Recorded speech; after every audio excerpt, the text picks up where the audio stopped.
precious friend, मेरे अति प्रिय और अनमोल मित्रों, it's such a great joy for me to greet you even at the beginning of this month. इस माह के प्रारंभ में ही आप सबका अभिवादन करते हुए मुझे बहुत ही खुशी हो रही है। You are precious to Jesus. आप यीशु मसीह के लिए बहुत अनमोल हैं। As a partner with Jesus, through the Jesus Calls ministry, you have been chosen by Him. प्रभु यीशु मसीह के द्वारा यीशु बुलाता है सेवकाई के मार्फत आपको विशेष करके चुना गया है। आप अनमोल हैं He has chosen you. क्योंकि उसने आपको चुना है।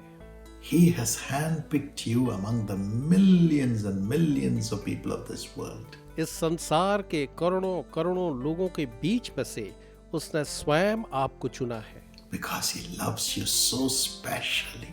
क्योंकि वो आपसे बहुत ही विशेष तरीके से प्रेम करता है। Indeed, He has fearfully and wonderfully created you. और उसने आपको बड़े भयानक और अद्भुत तरीके से रचा है, So you must praise Him. ताकि आप उसकी स्तुति करें। Tell Him, thank you, Jesus, for choosing me and creating me to be your partner to build your kingdom on earth. आप उससे कहें, प्रभु यीशु, मुझे रचने और चुनने के लिए संसार में कि मैं आपका एक सहभागी बन सकूं, बहुत ही आभारी हूं। Yes, He loves you deeply. हाँ, वो आपसे बहुत प्यार करता है। He has drawn you unto Himself through His everlasting love. अपने अनंत काल के प्रेम के द्वारा उसने आपको अपने समीप खींच लिया है।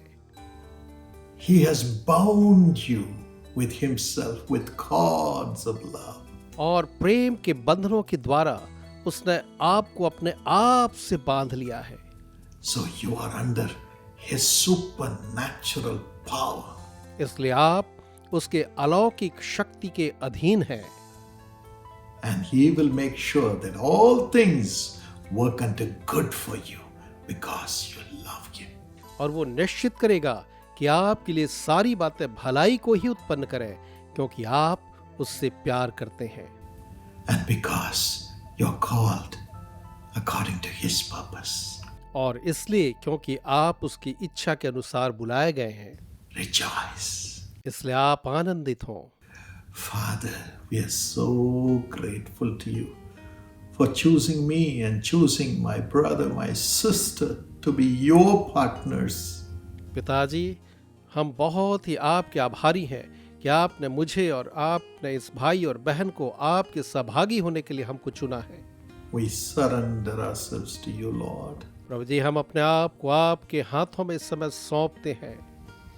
And we pray that even now you will transform us into your image. और हमारी प्रार्थना है प्रभु जी कि इस समय भी आप हमें अपनी समानता और अपने स्वरूप में बदल दें। Speak to us the promise for this month and bless us with that blessing. अभी आप हमसे इस माह के आशीष के लिए जो प्रतिज्ञा आपने रखा है उससे के द्वारा बातचीत करें। In Jesus' name. यीशु के नाम में Amen. आमीन आमीन। My friend, this month's promise for today is taken from Isaiah 9 and verse 6. मेरे प्रिय मित्र, इस माह के लिए जो प्रतिज्ञा वचन लिया गया है वो यशायाह 9 और उसके वचन 6 से है। For unto us a child is born. क्योंकि हमारे लिए एक बालक उत्पन्न हुआ है, To us a son is given. हमें एक पुत्र दिया गया है। Sons are given as a reward to those who fear the Lord. जो परमेश्वर का भय मानते हैं उन्हें एक पुत्र विरासत में दी जाती है। And children are a heritage from the Lord. हमारे बच्चे परमेश्वर की ओर से हमारे लिए दिए हुए भाग हैं। And the children of one's youth shall be like arrows in the hands of a mighty man. और किसी के जवानी के बेटे मानो एक तरकस में भरे हुए तीर के समान होते हैं। Yes, God shall provide you godly children, or God will put godly nature in your children. परमेश्वर आपको ईश्वरीय भय मानने वाले बच्चे या ऐसी संतान देगा जो ईश्वर का भय मानते हैं। That is a blessing God is giving you. और यही वो आशीष है जो परमेश्वर आपको दे रहा है।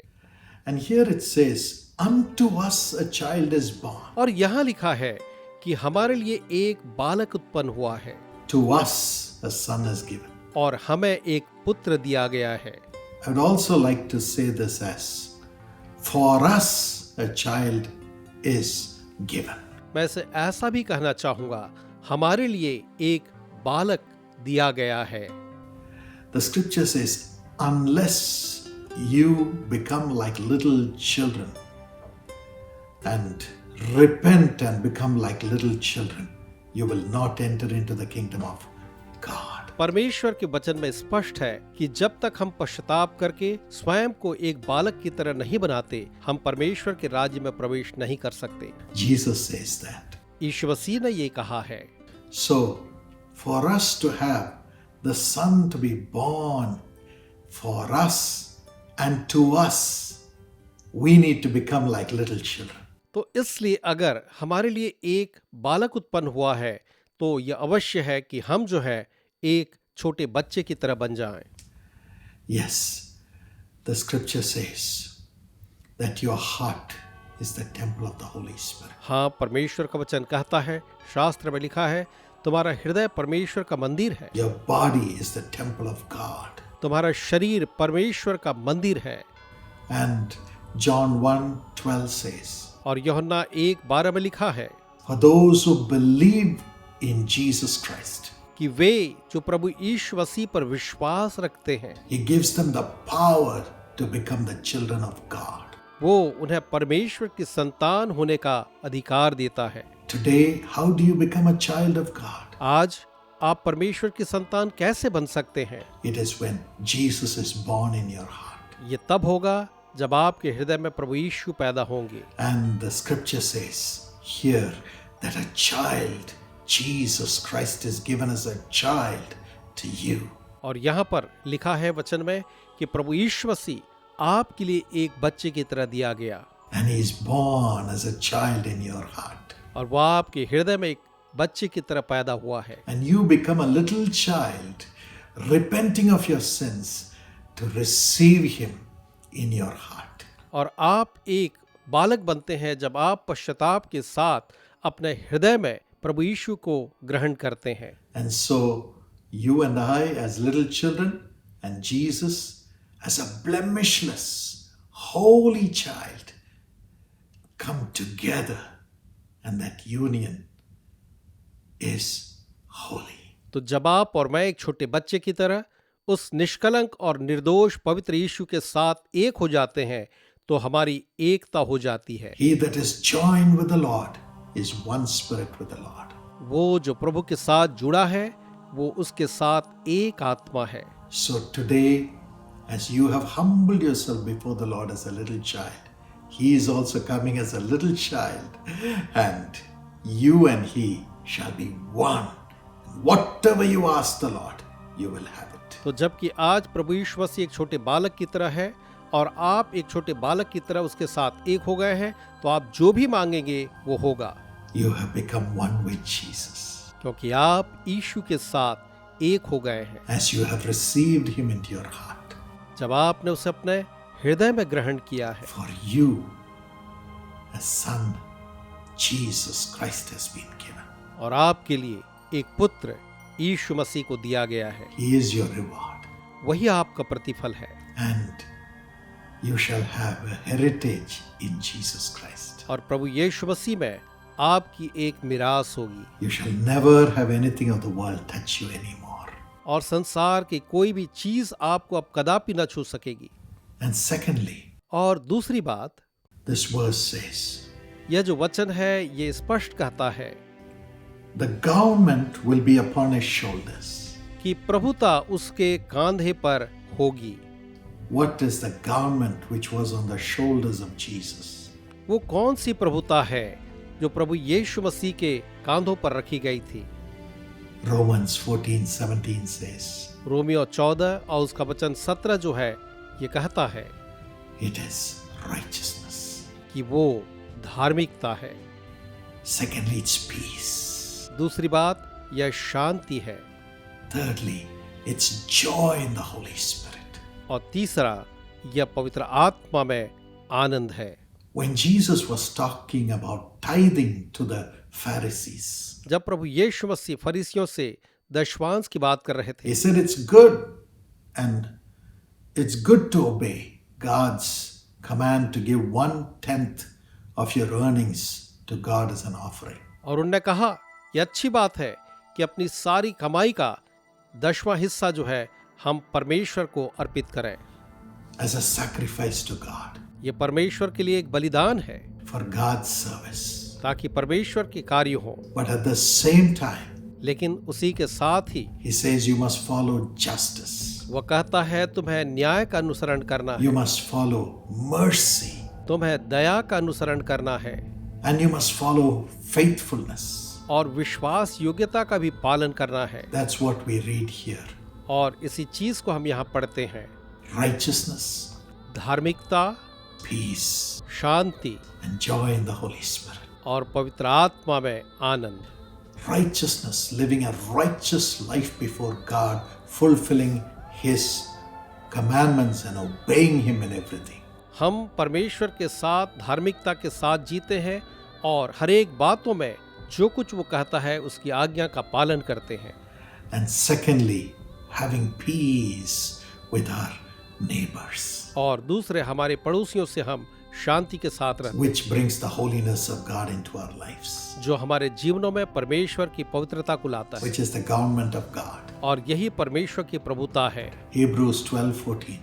इब्रानी 12:14 है, Follow peace with all men हम हर पुरुषों के साथ शांति रखें and women. और महिलाओं के साथ भी। Yes, जी हाँ, He expects us to care for everyone, every human being, the poor, our families, and those who are away from the gospel of Jesus Christ. वो अपेक्षा करता है कि हम हर एक की चिंता करें, हमारे अपने परिवार, हमारे पड़ोसी और वे भी जो कि सुसमाचार से आज तक वंचित हैं। And when we do that, और जब हम ऐसा करेंगे we'll have peace with all men हम समस्त पुरुषों से शांति रखेंगे and women. और महिलाओं से भी, And the holiness of Jesus Christ will be in us. We'll have peace. और जब प्रभु यीशु मसीह की पवित्रता हम में होगी तो हम में शांति होगी। And thirdly, joy in the Holy Spirit. और तीसरी बात, पवित्र आत्मा में आनंद। That joy is only through the Holy Spirit who helps us in our weaknesses. हाँ, यह आनंद जो है वो तो केवल पवित्र आत्मा के द्वारा है जो हमारी कमजोरी में सहायता That करता joy है। is not because of the worldly acclaim or blessings or prosperity. वो जो है इस संसार के हमारी उपलब्धियों के द्वारा या आशीष से नहीं मिलती। Yes, that joy comes when we suffer for Christ, यह आनंद तो तभी आता है जब हम यीशु के लिए दुख उठाते हैं, when we sacrifice for the sake of Christ, जब हम मसीह के खातिर बलिदान करते हैं and we hear the voice of God then saying, "This is my beloved child." और तब हम परमेश्वर की आवाज को ये कहते सुनते हैं, ये मेरा प्रिय पुत्र है। Then the joy of the Lord rises up within us through the Holy Spirit who makes us obey God. और जब ये पवित्र आत्मा का आनंद जो है हमारी आत्मा के अंदर से निकलता है कि हम उसकी आज्ञा माने, And that is holiness. यही है पवित्रता। Yes, this is the government which Jesus came to bring on earth.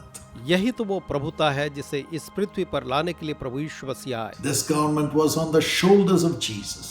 यह प्रभुता प्रभु यीशु मसीह के कांधों पर रखी थी। This government of justice and righteousness. यह जो शांति और न्याय का शासन, This government of peace. यह प्रभुता जो शांति की है या शांति का राज्य है, And this government of joy in the Holy Spirit और यह प्रभुता जो है पवित्र आत्मा के आनंद की है, shall be upon you too. और यह जो है आपके ऊपर भी होगा And you'll be just like Jesus. और आप बिल्कुल प्रभु यीशु के समान हो। As you see in Acts 10:38. जैसा हम प्रेरितों के काम 10:38 में देखते हैं, When the Holy Spirit came upon Jesus, जब पवित्र आत्मा प्रभु यीशु के ऊपर आया God was with him. तो परमेश्वर उसके साथ थे, So God's nature. तो उसमें परमेश्वर का स्वभाव था। He helped the poor. उसने गरीबों की सहायता की That brings peace. जो कि शांति लाता है, And he cast out the devils and delivered those who were oppressed of the devil. that brings the joy in the Holy Spirit. और उसने दुष्ट आत्माओं को उन लोगों में से निकाला जो दुष्ट आत्मा के सताए हुए थे, और यह पवित्र आत्मा के आनंद को लाता है। This government will be upon your shoulders. यह प्रभुता और शासन आपके कंधों पर होगी। Yes, you will live righteously. हाँ, आप धार्मिकता का जीवन जिए। You will cast out devils and release people from their sins and curses. आप जो है दुष्ट आत्माओं को निकालेंगे और लोगों को उनके श्रापों से बाहर निकालेंगे। And you will suffer for the sake of Christ, to humble yourself like a little child. और आप प्रभु यीशु मसीह की खातिर दुख उठाएंगे और एक छोटे बच्चे की तरह आप नादान बनेंगे। And no weapon formed against you shall prosper, because God will be your defender and protector. और आपके खिलाफ रचा गया कोई भी हथियार जो है सफल न होगा, क्योंकि आपके साथ परमेश्वर होगा कि वो आपकी रक्षा करे। No man shall be able to stand before you or accuse you.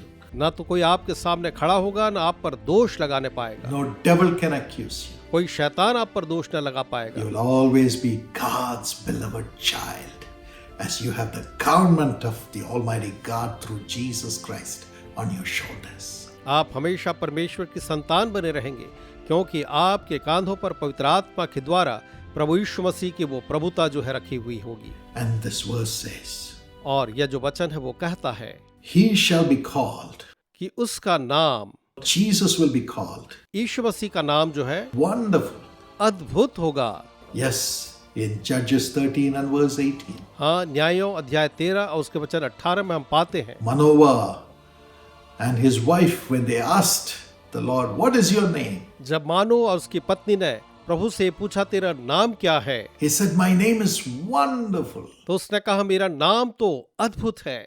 Yes, in Romans 4:17. हाँ, रोमियो 4 और 17 वचन में He calls those things which are not there as if they are there. वो उन चीजों को जो है नहीं ऐसे पुकारता मानो वो वहां है। In your life also He'll be wonderful. आपके जीवन में भी वो अद्भुत होगा। He will call those things which you do not have into being in your life this month. वो आपके जीवन में जो चीजें हैं नहीं, इस माह में उन्हें ऐसे कर देगा कि वो अस्तित्व में आ जाएं। Praise God. वो मेरा परमेश्वर है। Lord, make it happen. ओ प्रभु ऐसा ही कर देंगे। Let whatever they need, whatever you see that they need, let it be brought forth by your wonderful power in their lives, Lord. प्रभु जी, जो भी उनकी आवश्यकता है, जो आप उनके जीवन की कमी के रूप में देख रहे हैं, आप अपनी सामर्थ्य के द्वारा से उनके जीवन में ले आए। In the name of Jesus, let it come to them. यीशु के नाम में वो उनके पास आ जाए। Let them have wonderful things. वो अद्भुत चीजों को प्राप्त करें। Thank you, wonderful. धन्यवाद हे अद्भुत, धन्यवाद। And the next one says, he will be called Counselor. और आगे कहा गया कि वो जो है युक्ति करने वाला होगा। He says in Psalm 32 and verse 8, भजन संहिता 32 और उसके वचन 8 में लिखा है, I will instruct you मैं तुझे सिखाऊंगा and teach you in the way you should go. और जिस राह में चलना उसमें तेरी अगुवाई करूंगा। I will counsel you and watch over you. मैं तुझे सम्मति दूंगा और तेरी रक्षा करूंगा। I will watch over you so that you don't stumble in this world, my child. मैं तेरी रक्षा करूंगा मेरे बच्चे, ताकि तू इस संसार में कदापि भी ठोकर न खाने पाए। I'll give you instruction where you should put your foot each step of the way. और मैं तुझे दिशा निर्देश दूंगा कि तू अपने एक एक कदम को आगे कहाँ कहाँ रखे। A good counsel is health to our bones. उत्तम सलाह हमारी हड्डियों के लिए स्वास्थ्य होता है। That's what God is ready to do through Jesus Christ. और प्रभु यीशु के द्वारा परमेश्वर आपके लिए यही करने को तत्पर है। He's a counselor. वो युक्ति करने वाला है। He will come and counsel you how to lead your children. वो आकर के आपको युक्ति देगा कि आप अपने जीवन को आगे कैसे चलाएं। You will hear his voice.